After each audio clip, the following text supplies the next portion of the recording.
Welcome to Heart of Texas Histories and Mysteries. I'm your host, Em, coming to you from deep in the heart of Texas.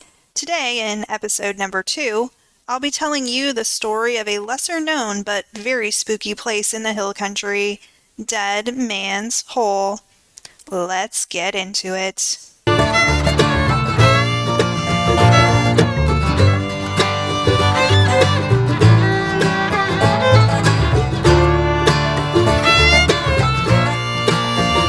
There are multiple sites in Texas that have been called Dead Man's Hole at one time or another, but the Dead Man's Hole that I'll be talking about is in Burnet County, just south of Marble Falls.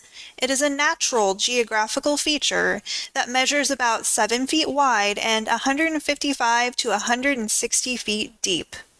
The first known person to take note of the hole was entomologist Ferdinand Lüders, who stumbled upon it while studying nocturnal insects in 1821. The well-like hole formed as a result of gas pressure within the earth.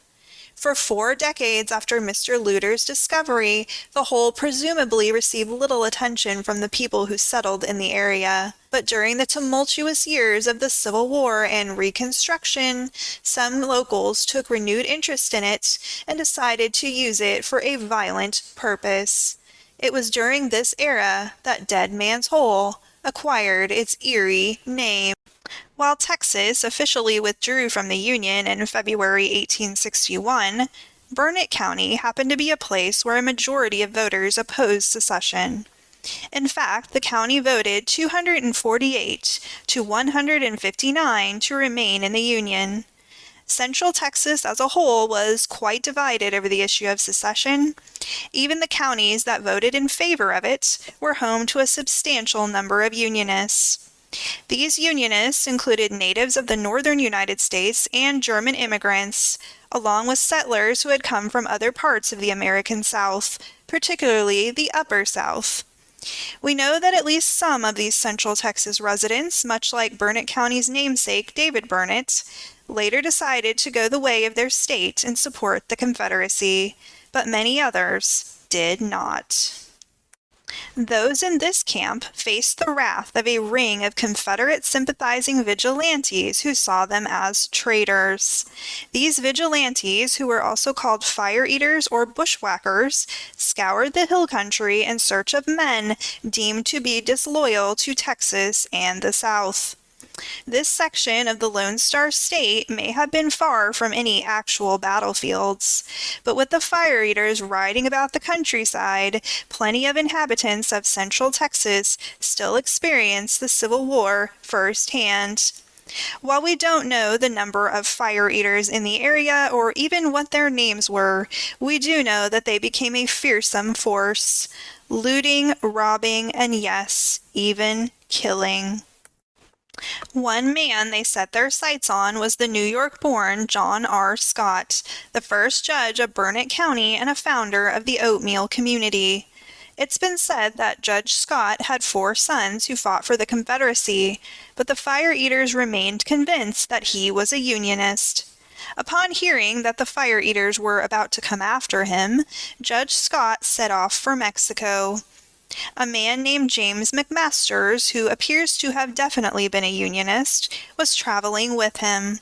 But the two did not get far, as the fire eaters caught up with them in Smithwick. Side note, Noah Smithwick, the veteran of the Texas Revolution for whom the Smithwick community was named, was himself a known opponent of secession and fled to Kern County, California, early in the Civil War. Mr. McMasters was hanged. Judge Scott was robbed of the $2,000 he had on his person and shot. The fire eaters threw the bodies of both men into the depths of what by then may have already been known as Dead Man's Hole.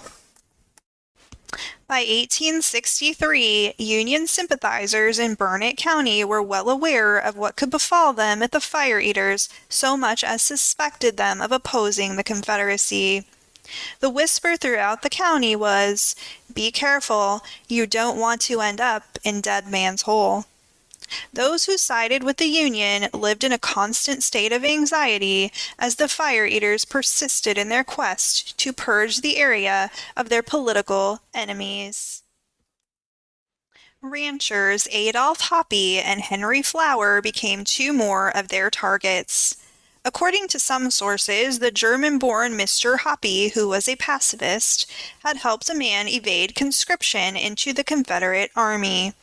Mr. Flower, who had come to Burnet County from Illinois, had seen some of his Union-supporting family members leave Texas after the state's secession.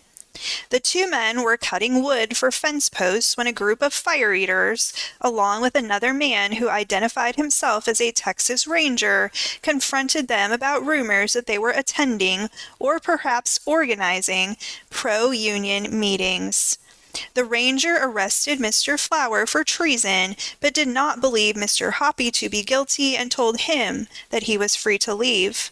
The fire eaters told the ranger that they would bring Mr. Flower to Fort Sam Houston for trial. Considering the issue to be resolved, the ranger set off for the town of Burnet.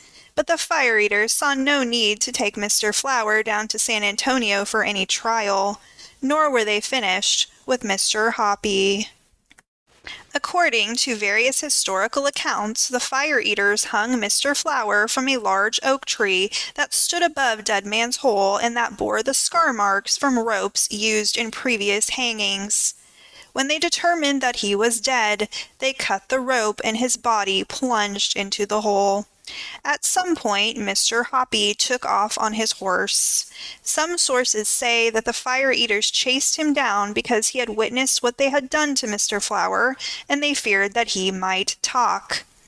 Others say that the fire eaters were incensed at the ranger's decision not to arrest Mr. Hoppe and caught up with him while he was on his way home after the ranger released him. There are also conflicting accounts as to whether Mr. Hoppe was hanged or shot.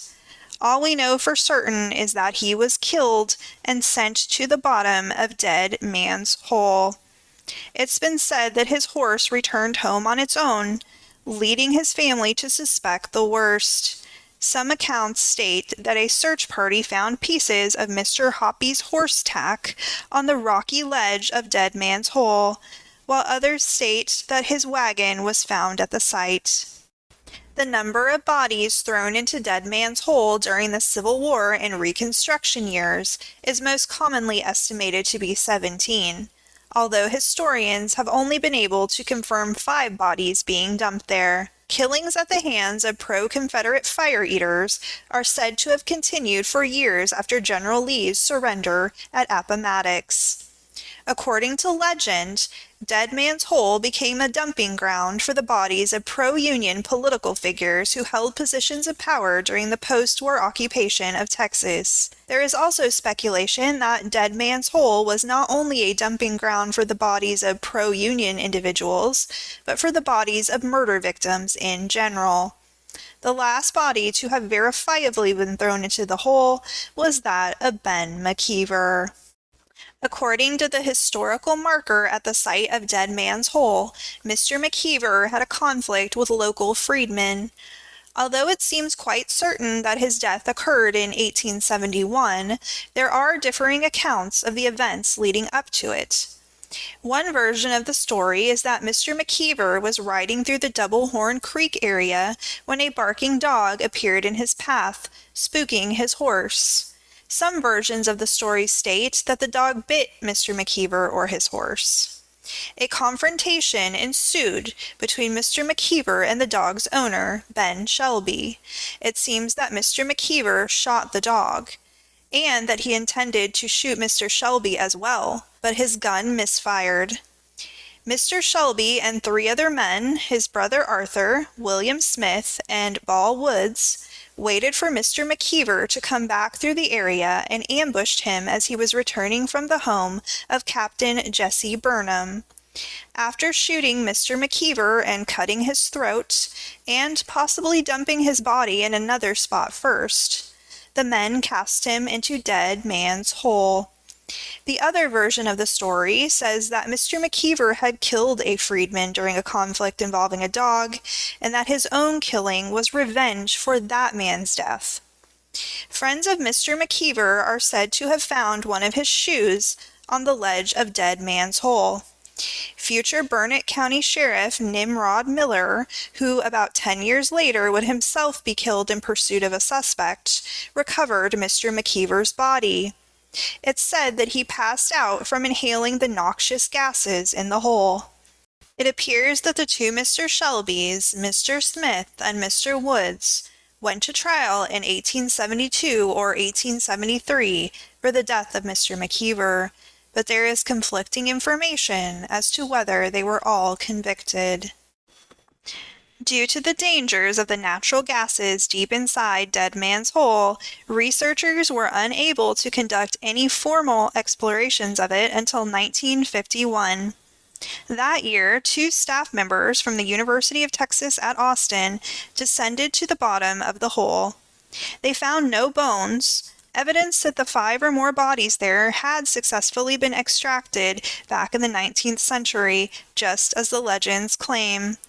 Another group from UT mapped Dead Man's Hole in 1968. Spelunkers were still going down into the hole into the 1970s. It seems that all they encountered there were colonies of bats. Dead Man's Hole has since been sealed off, and the hanging tree that towered over it is long gone. But you can still go to County Road 401 and visit the site for yourself. It's part of a public park, the land for which Ona Lou Roper deeded to Burnet County in 1999. The aforementioned historical marker has stood at Dead Man's Hole since 1998, thanks to the efforts of Texas State Senator Walter Hoppy Richter. As you may have guessed from his middle name, Senator Richter was a direct descendant of Adolph Hoppy. Some claim that despite its violent history, Dead Man's Hole is not haunted. Others claim that they have heard voices and other unexplained sounds at the site. Whether the spirits of any tormented souls linger there or not, visiting Dead Man's Hole is enough to send chills down anyone's spine. And there you have it, the story of Dead Man's Hole. Thanks for listening, and until next time, y'all.